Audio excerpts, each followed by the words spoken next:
Hi, and thank you for joining us for our daily Bible reading. This is our Bible reading for March the 9th today. We're reading from Mark's Gospel, and we're in the 5th chapter. I'll be reading from the New King James Version.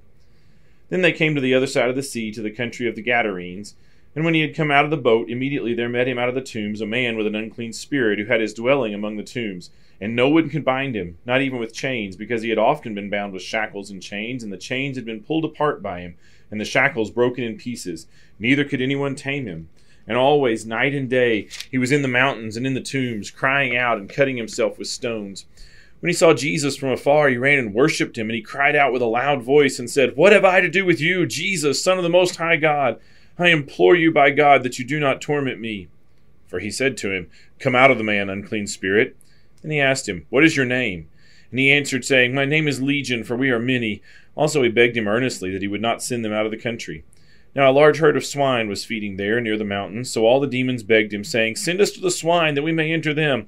And at once Jesus gave them permission. Then the unclean spirits went out and entered the swine. There were about 2,000, and the herd ran violently down the steep place into the sea and drowned in the sea. So those who fed the swine fled, and they told it in the city and in the country. And they went out to see what it was that had happened. Then they came to Jesus and saw the one who had been demon-possessed and had the legion, sitting and clothed and in his right mind, and they were afraid. And those who saw it told them how it happened to him who had been demon-possessed, and about the swine. Then they began to plead with him to depart from their region. And when he got into the boat, he who had been demon-possessed begged that he might be with him. However, Jesus did not permit him, but said, "Go home to your friends and tell them what great things the Lord has done for you, and how he has had compassion on you."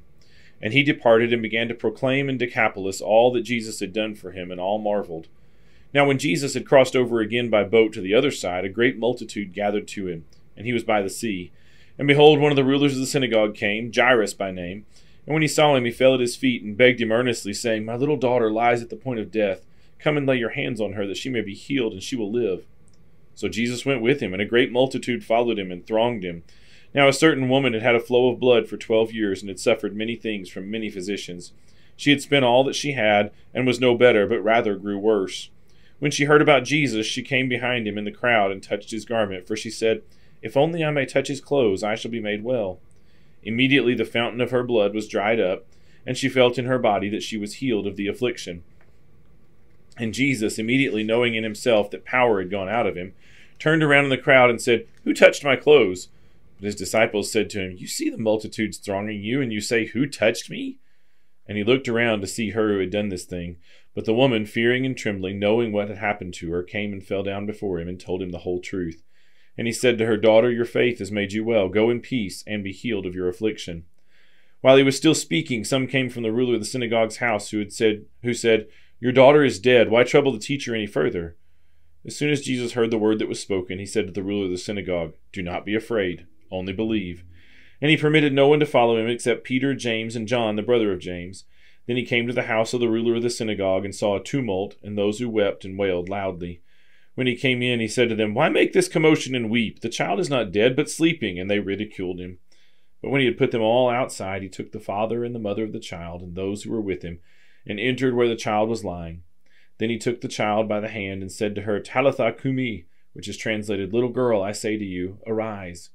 Immediately the girl arose and walked, for she was 12 years of age, and they were overcome with great amazement. But he commanded them strictly that no one should know it, and he said that something should be given her to eat. That's Mark chapter 5. Thank you so much for joining us. I hope you join us every day as we read one chapter of God's Word together. Have a great day.